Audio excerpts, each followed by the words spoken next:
घुस जानायनि दायाव फिन आसाम पुलिस बिफाननि ASI आ हमजाबावबाय। आसामनि स्पेसियेल DGP GP सिंहनि दैदेननायाव फिन सासे सरकारि मावफारिया घुस जानायनि दायाव हमजाबावबाय। सासेनि उनाव सासे सानसेनि उनाव सानसे हमजागासिनो घुस जाग्रा सरकारि अफिसारफोरा।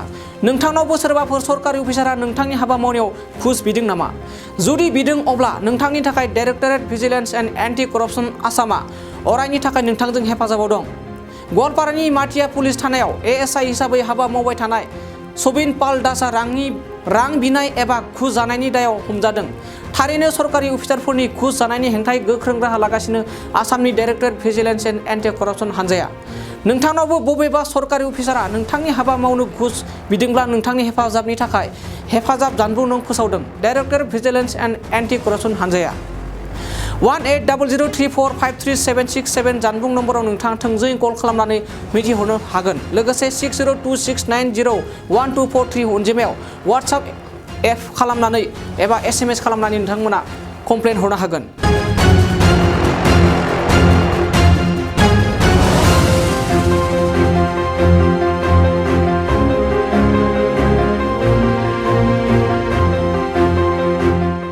नोंथाङा सरकारि साख्रि नागिरदोंना?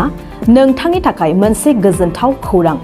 नोंथांनि थाखाय दं एडुकेट पइन्ट, जेराव नोंथाङा सोलोंथाइ लानायनि गेजेरजों सरकारि साख्रिनि गुबुन गुबुन रोखोमनि गोब्राब आनजादफोरखौ उथ्रिसारनो हागोन आरो गावनि आथिङाव गसंथानो हागोन।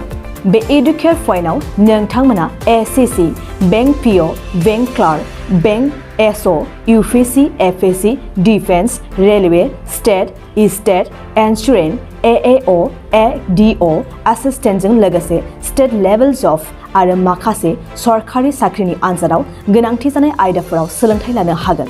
मख'नो गोनांदि बे सोलोंसालियाव साख्रिनिल' नङा, बेयाव MBA आरो सैनिक स्कुल बायदियाव एडमिशननि थाखाय एन्ट्रेन्स होनो थाखायबो सोलोंथाइ लानो हागोन। बे सोलोंसालियाव गाहाम थाखो खथानि सुबिदा दं आरो सम मथे नोंथांनि सोलोंथाइखौ बे सोलोंसालियाव होनाय जागोन।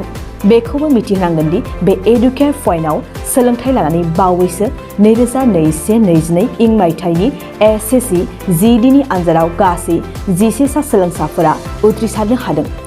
बारा नङा, गासै 15,000 रांजोंनो नोंथाङा बे सोलोंसालियाव 6 दानसिम सोलोंथाइखौ लानो हागोन। बे सोलोंसालिया क'क्राझार, बरपेटा र'ड, गवालपारा आरो बङाइगावआवबो दं। क'क्राझाराव सोलोंथाइ लानो गोसो गुदुं जानाय सुबुंफोरा 70020263133 9101536360 70020263133 9101536360